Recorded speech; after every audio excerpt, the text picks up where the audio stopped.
Essa é a continuação da aula de amarração de nomes. Vamos voltar aqui para as variáveis. A gente viu que o nome de uma variável está vinculada ao seu endereço, valor e tipo. E tinham duas outras propriedades que a gente deixou para discutir depois: o escopo e o tempo de vida. São dois conceitos parecidos, mas com uma diferença sutil que a gente vai discutir agora.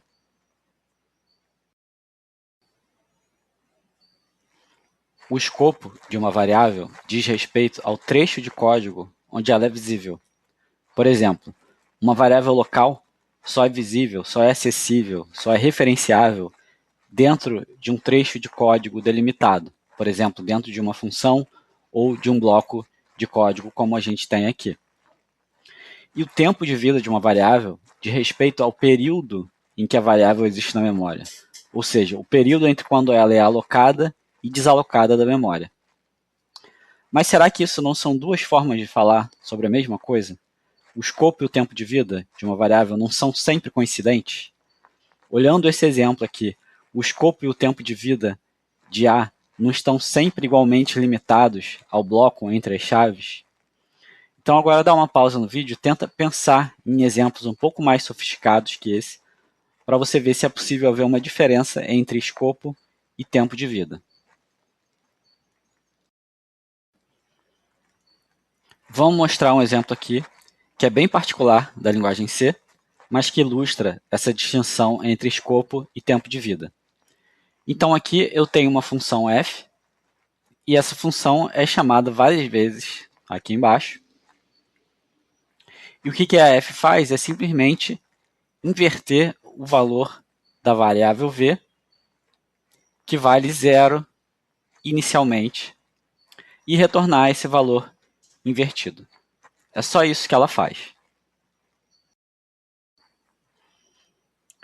Só que aqui a gente vê essa palavra static, e eu tenho duas variações dessa função. Uma com esse static e outra sem o static. Tá? Então agora dá uma pausa no vídeo e responde qual vai ser a saída desse programa para essas duas variações, com o static e sem o static. Ou seja, o que esses prints aqui vão mostrar. Tá? Então, sem o static, eu acredito que todo mundo conheça. Então, pensa em qual seria a resposta sem o static e depois tenta identificar ou tenta estudar ou buscar na rede aí qual seria a resposta com o static.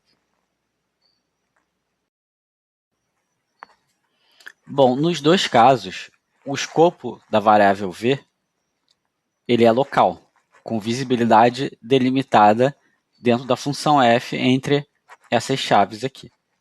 Por exemplo, eu não posso usar o nome v aqui na função main, porque esse nome não está declarado aqui. Eu só consigo usar o v dentro da função f, que é onde ela está declarada.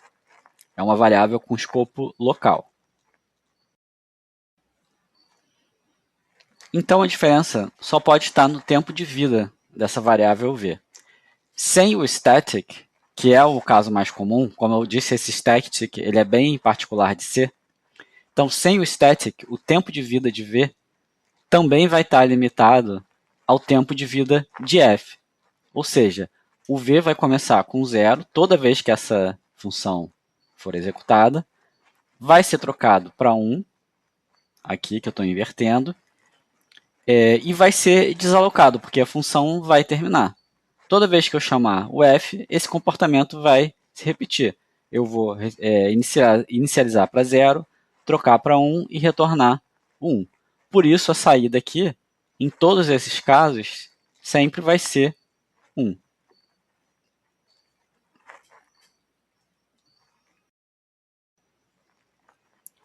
E quando eu uso o static, aqui está dizendo que o tempo de vida dessa variável v vai ser estático, ou seja, ele vai valer por todo o tempo em que o programa está ativo, todo o tempo que o programa está executando. Então, nesse caso, essa inicialização aqui de 0 só ocorre uma vez, quando eu carrego esse programa para a memória, e não toda vez que o f executa.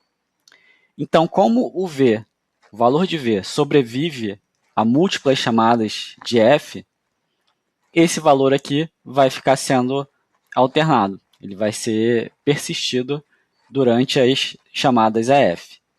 Então, eu vou começar com 0 a primeira vez, ele vai inverter para 1, eu vou retornar esse 1, só que o v vai continuar vivo. O valor 1 vai continuar ativo, então aqui ele vai retornar 1. Quando eu invocar novamente, ele vai inverter agora o que era 1 para 0 e vai retornar 0. E aqui então vai ser 0. E assim em diante, ele vai ficar trocando 1, 0, 1, 0, 1, 0. Então esse exemplo mostra que nem sempre o escopo e o tempo de vida são coincidentes. Quando a gente fala sobre tempo de vida das variáveis, a gente também pode dividir entre tempo estático e tempo dinâmico. Ou seja, o tempo estático vai ser determinado antes da execução do programa e o dinâmico vai ser determinado durante a execução do programa. O tempo de vida estático vai sempre perdurar durante toda a execução do programa. Isso vai acontecer com as variáveis globais e também com variáveis locais estáticas, que a gente viu no slide anterior como um exemplo bem particular de C.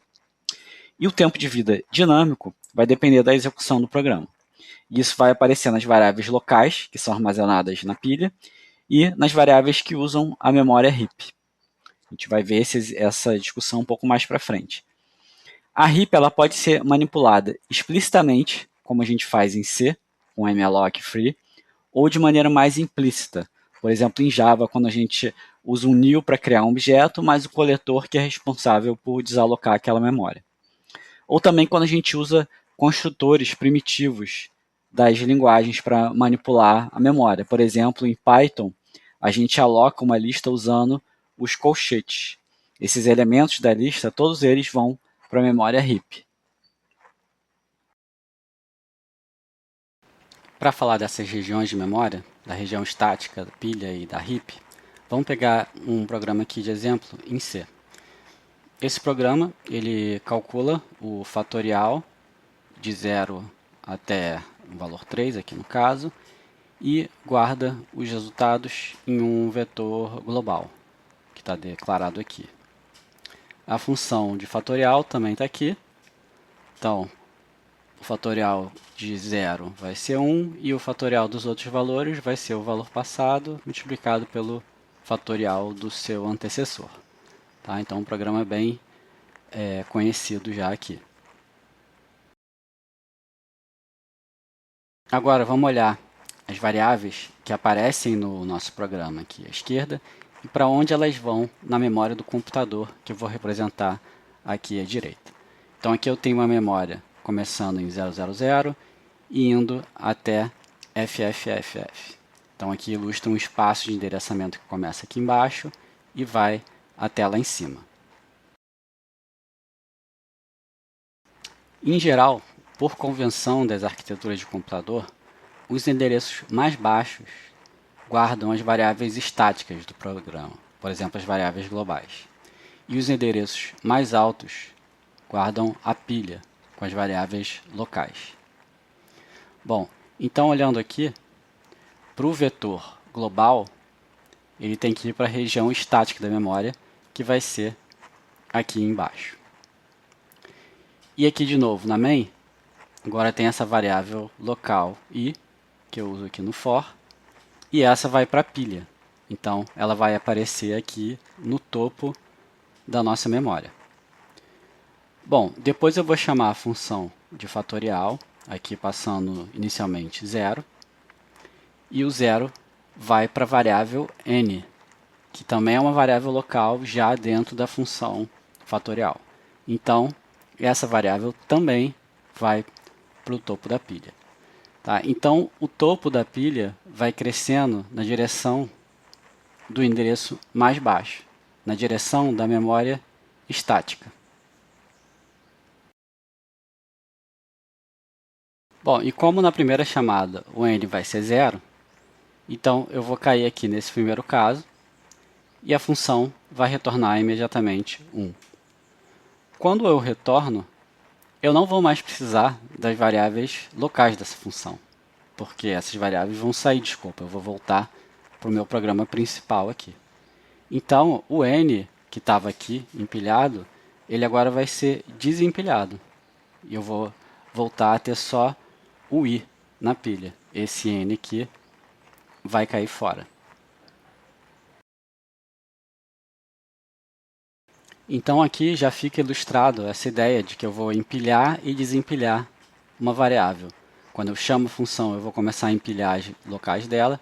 Quando eu retorno da função, eu vou desempilhar essas variáveis locais. E assim a memória vai estar sempre bem organizada com essa ideia de empilhar e desempilhar as variáveis locais. Bom, depois que eu fiz o cálculo da fatorial de zero, o próximo passo vai ser o cálculo da fatorial de 1. Então, eu vou passar 1 aqui como valor 1, o valor i, e agora o n vai ser novamente empilhado, né? E eu vou cair no caso de baixo. Agora o n é 1, eu vou cair nesse caso aqui. Então, eu vou retornar 1 vezes o fatorial de 0. Então, aqui eu tenho uma chamada recursiva. Eu já estou dentro da função fatorial e estou chamando recursivamente a fatorial de novo. Então, agora dá uma pausa no vídeo e pensa sobre essa nova chamada. O que vai acontecer com a memória aqui? Eu já tenho um n aqui, que é o caso do n, que o n vale 1, porque eu calculei aqui fora, estou pedindo para calcular aqui fora o fatorial de 1. Então, eu já estou com esse n igual a 1 empilhado, e eu estou chamando novamente a função fatorial, só que agora passando o valor 0.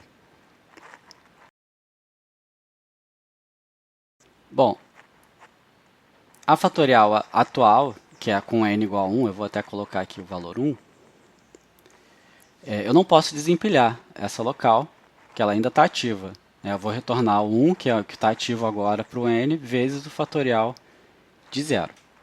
Então, o que vai acontecer? Eu vou chamar o fatorial de 0 e um outro n vai ser empilhado. Tá? Então, aqui está a ideia de pilha de novo. Eu estou chamando esse n de n' para não confundir com o n que vale 1. Esse n aqui vai valer 0. Certo? E o fatorial de 0 a gente já sabe. Eu vou chamar aqui, ele vai cair no caso 1. Vou retornar 1. Então, eu posso retornar e eu posso desempilhar esse n' aqui, ficando só com o n agora, que era o caso do n igual a 1.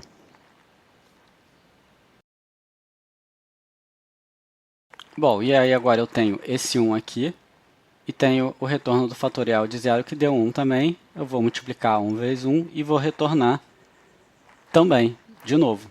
Né? Então agora esse n também vai ser desempilhado, porque eu vou retornar e eu vou retornar aqui para a minha função main.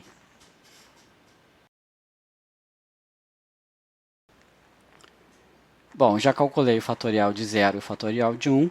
Agora eu vou querer calcular o fatorial de 2. Então, eu vou empilhar esse 2 aqui no lugar desse n. Então, empilhei o n igual a 2. Vou cair nesse segundo caso. Então, vou chamar recursivamente agora com n igual a 1. Então, vai ser empilhado um outro n aqui, que vale 1. Esse aqui é o que vale 2. Esse aqui é o que vale 1.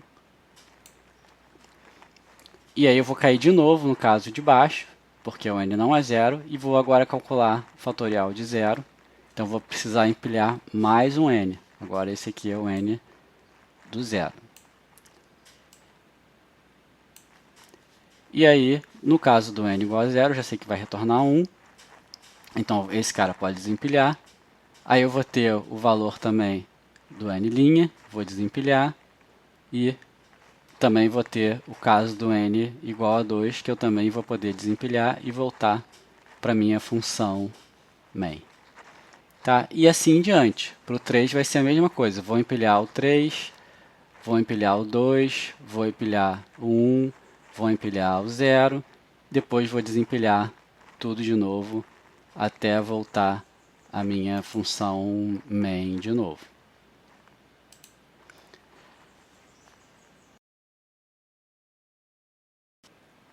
E se eu quisesse calcular o fatorial de números ainda maiores, sei lá, o fatorial até 4.000 aqui, o que ia acontecer? Eu ia começar a empilhar esses valores do 4.000, 3.999, 3.998 e assim em diante, e vários outros n's aqui, n 4 linhas, n 5 linhas. O que podia acontecer é que em algum momento eu podia empilhar tantas locais aqui que eu podia invadir a parte da região estática da minha memória. Esse crescimento da pilha indo na direção da região estática, ele parece perigoso, porque essas duas regiões vão entrar em conflito. Então, o que fazer nesse caso? Como que eu posso evitar isso? Como que eu posso garantir que esse problema não vai acontecer? E se acontecer, quais vão ser as consequências? O que acontece quando a minha pilha realmente consegue invadir essa área aqui da região estática do programa? Qual deve ser esse limite de memória aqui? Quanto que vocês acham que eu consigo ter da minha pilha e da minha região de memória estática? Quantos locais eu posso ter até que esse problema se manifeste? Então dá uma pausa aí no vídeo e pensa um pouco sobre essas questões. Vamos ver aqui na prática o que pode acontecer. Esse programa aqui é um programa em Lua e ele calcula o fatorial de 1 milhão. Tá? O código do fatorial, da função fatorial, é parecido com aquele que a gente fez de C. Então vamos executar aqui e ver o que acontece. Bom, aqui deu esse erro de Stack Overflow. Em inglês, stack significa pilha e overflow significa transbordar, transbordamento. Então, Stack Overflow significa que o limite de memória da pilha transbordou e por isso ocorreu um erro. Ou seja, a Lua tem um mecanismo que limita o tamanho da pilha e evita que ela cresça indiscriminadamente. Lua tem um interpretador, então esse modelo de memória que a gente viu aqui não é exatamente o que Lua usa. O interpretador de Lua ele separa a memória da pilha, cria um limite que, se for alcançado, o próprio interpretador vai detectar e vai evitar que algo pior aconteça. Então, voltando aqui para o slide, o que vai acontecer com o crescimento da pilha em Lua é que o interpretador vai detectar esse crescimento indiscriminado e vai gerar um erro de Stack Overflow quando ela alcançar algum limite aqui inaceitável. Essa técnica também pode ser adotada em linguagens com código compilado, mas vão depender do auxílio do sistema operacional, que eles vão precisar segmentar a memória de algum jeito do programa e usar algum tipo de proteção por hardware mesmo. Tá? A gente não vai discutir esses detalhes aqui, porque eles têm mais a ver com a arquitetura de computadores.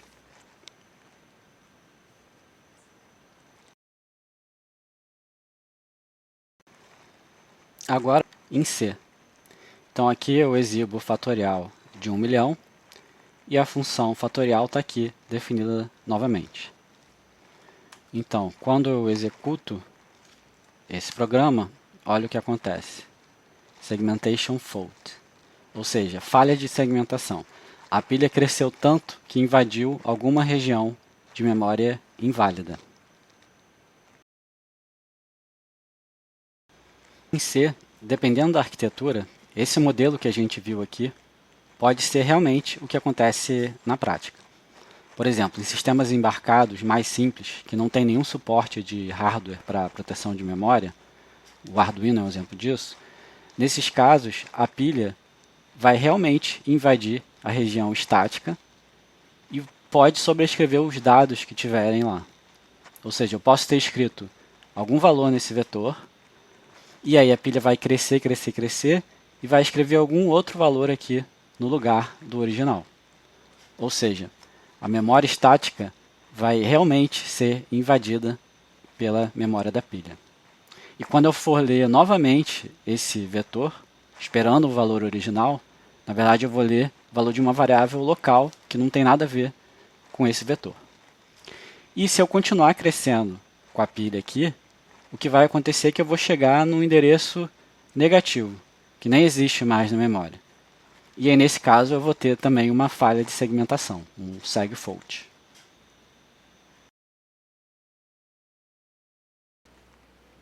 região estática para as globais aqui embaixo. Já falamos da região da pilha para as locais aqui em cima. E agora a gente vai falar da heap. Eu alterei o exemplo anterior para, em vez de usar uma global para o vetor, aqui eu estou alocando um buffer de 4 inteiros para usar como um vetor. Então agora esse programa ficou sem as globais. Então a região estática vai ficar vazia nesse caso. Eu coloquei aqui esse retângulo pequeno para ilustrar isso. E no lugar da global, eu criei esse ponteiro vec, que sendo uma variável local, a gente já sabe que vai para a pilha. Né? Que é eu estou declarando um ponteiro int chamado vec, isso é uma variável local. Mas ele é só um ponteiro e não é o vetor inteiro aqui. Os valores que eu quero guardar dos fatoriais vão precisar de um espaço. E por isso eu uso esse malloc aqui, de memory allocation, alocação de memória, e peço o valor a quantidade de 4 inteiros nessa alocação. O malloc é um comando que vai internamente alocar esse espaço, mas onde? Onde que ele vai alocar esse espaço? Bom, é aqui no malloc que vai entrar a heap, que fica localizada entre a região estática e a pilha. A heap fica logo em cima da região estática. A região estática a gente sempre sabe o tamanho de antemão e esse tamanho não muda. Então a heap pode entrar em cima da região estática sem nenhum problema de conflito.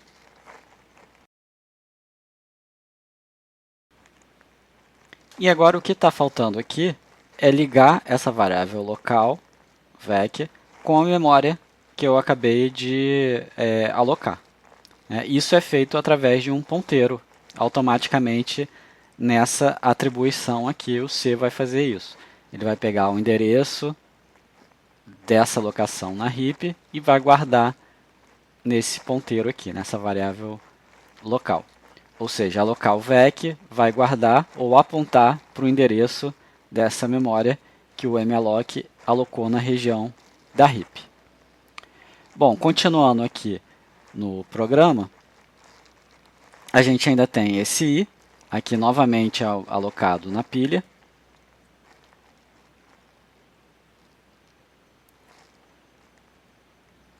E o n, aqui na função, quando eu chamar a função fat, eu vou ter essa nova variável local n, que também vai ser alocada na pilha toda vez que a fat for chamada. A gente já viu isso no slide anterior. E agora a pilha vai crescer na direção da heap, e a heap também, por sua vez, vai crescer na direção da pilha.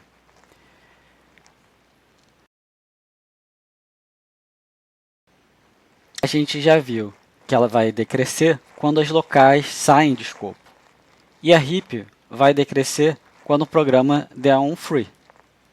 Então aqui, no caso, eu passo o ponteiro para dizer que, olha, essa memória aqui apontada eu quero liberar. Tá? Bom, esse é um exemplo um pouco artificial, porque não é um uso muito típico da heap. Nesse caso aqui, eu poderia usar um vetor, não teria nenhum problema. A heap, em geral, a gente vai usar para estruturas mais dinâmicas, tipo lista encadeada, árvore, gráfico, que crescem e decrescem de maneira aleatória, sem esse padrão bem comportado das locais, que são empilhados e desempilhados em blocos, como a gente já viu. Agora, vamos discutir alguns problemas comuns relacionados com o uso da heap. Olhando esse exemplo aqui, bem simples, que aloca um dado na heap, faz alguma coisa e logo em seguida dá um free. Olhando aqui para a memória, a região estática está vazia, não tem nenhuma global. A heap vai ter o dado que eu aloquei aqui.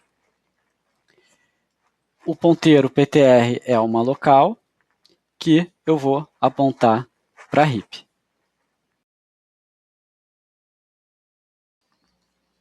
em qualquer programa vai ser sempre acessada através de um ponteiro. Nesse caso, nesse exemplo, como eu falei, esse ponteiro é guardado aqui nessa local.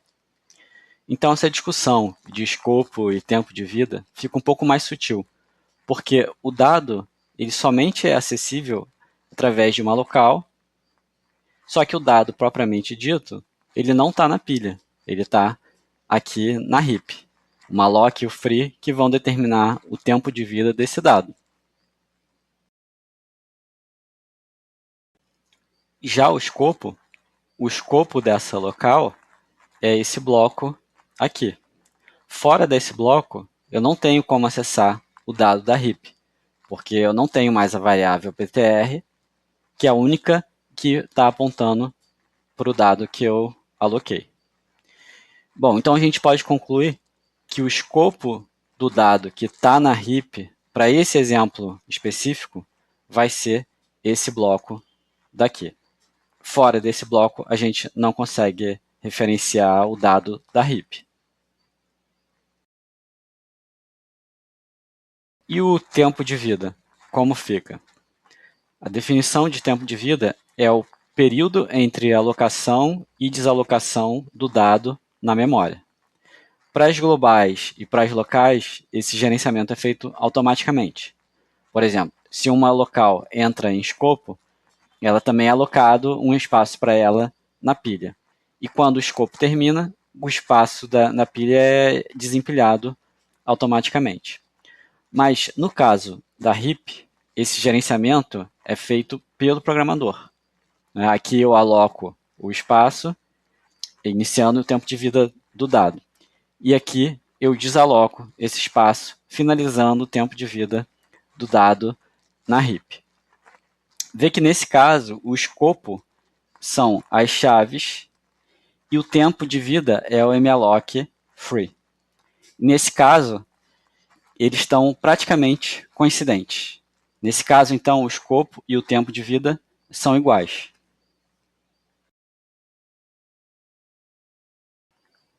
Vamos ver outro exemplo. Imagina que eu esqueço de desalocar o dado da heap, esqueço de dar esse free aqui. O que vai acontecer? O que vai mudar agora? O escopo ou o tempo de vida? Para o vídeo e responde agora. Bom, eu vou conseguir acessar esse dado aqui da heap quando eu sair desse bloco entre as chaves. Tem como eu referenciar a heap fora desse bloco? Não, porque o escopo continua sendo igual.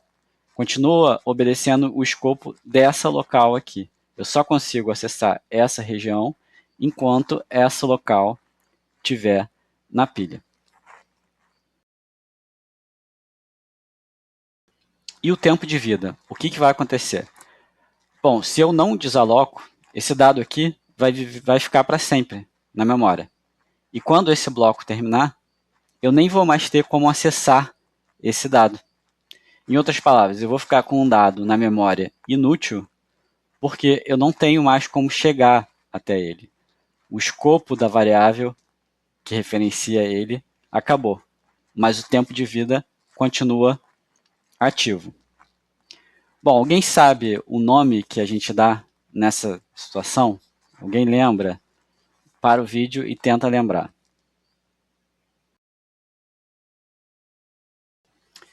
Nesse caso, o escopo ele vai ser menor do que o tempo de vida, porque o escopo vai terminar e o tempo de vida ainda vai continuar ativo. E essa situação a gente chama de vazamento de memória. O termo em inglês é mais comum até, que usa memory leak. É como se fosse um vazamento de água mesmo. É uma memória que vai ficar perdida até o programa terminar. E por último, vamos ver uma situação contrária. Agora eu dou um free antes do escopo da minha variável terminar. E ainda uso a região, ainda acesso a região através de ponteiro, depois que o tempo de vida terminou aqui com o free. Ou seja, aqui o escopo do dado ele é maior do que o tempo de vida dele. Quando isso acontece, a gente chama esse ponteiro PTR de um ponteiro pendente, ou em inglês, um dangling pointer. E o que pode dar errado aqui? Qual é o problema de eu acessar esse ponteiro aqui no final, depois de eu já ter dado um free na região que ele aponta? Para o vídeo e pensa o que pode acontecer de ruim nesse programa, nesses meios aqui, nesses 3 pontinhos. O ponteiro continua em escopo, mas a memória que ele aponta já foi liberada. Ou seja, pode ser usada por outros dados do programa. Essa cor vermelha ilustra esse conceito de um ponteiro pendente, apontando para o que agora é um lixo aqui qualquer. Só que imagina que nesses 3 pontinhos aqui no meio, eu tenho um outro malloc para um ponteiro que coincidiu de ser no mesmo lugar que antes. Agora o ponteiro PTR original, que a gente chama desse ponteiro pendente, ele está apontando, na verdade, para um dado real do meu programa. E essa linha aqui, em que eu uso esse ponteiro pendente, vai aí sim escrever um lixo em cima desse dado real que esse meu outro ponteiro também está apontando.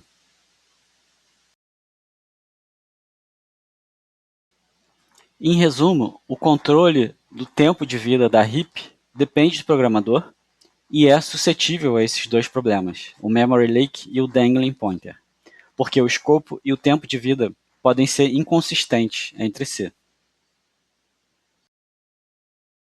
O nosso objetivo aqui é falar sobre essas regiões da memória que estão relacionadas com o tempo de vida das variáveis dos programas.